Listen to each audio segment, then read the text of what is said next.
So one of the most confusing things about that article is this idea that how can something have a constant linear velocity but an accelerating angular velocity? And for that matter, what is even angular velocity?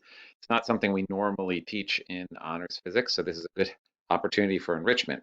So as near as I can tell, here's what I think they're talking about. So I'm going to draw a road here with a side street to illustrate what I believe is happening in this article.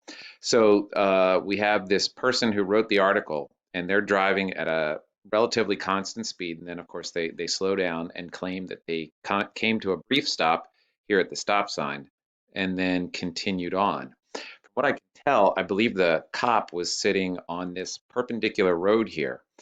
And let me just draw some dots. You might remember when we did an experiment in class with those constant velocity Jeeps, and you used a marker to mark the position of the Jeep every half second. The dots were evenly spread because it was going at a constant velocity. So I'm trying to recreate that there.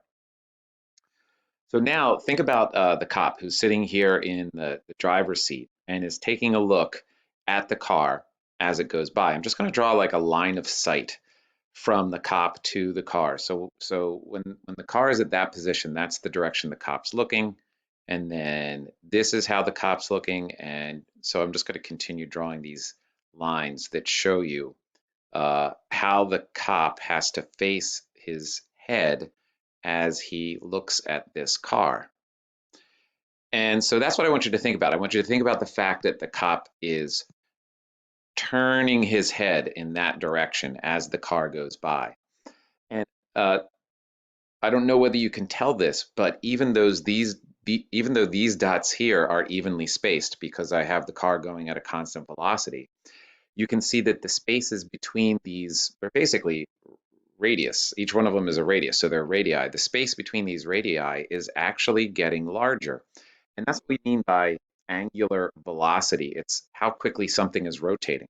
I mean, you could literally measure an angle here, and if I drew the diagram very, very carefully, you would see that this angle should be getting larger and larger and larger, even though the amount of time between each one of these dots is staying the same.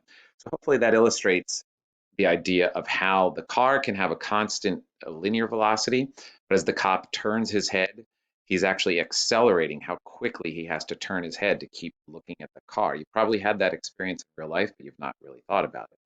I tried to draw it down here with more straight arrows. So again, maybe you can see that, especially in here, in this part of the diagram, you can see that the arrows are so close together that they're all just one, black area.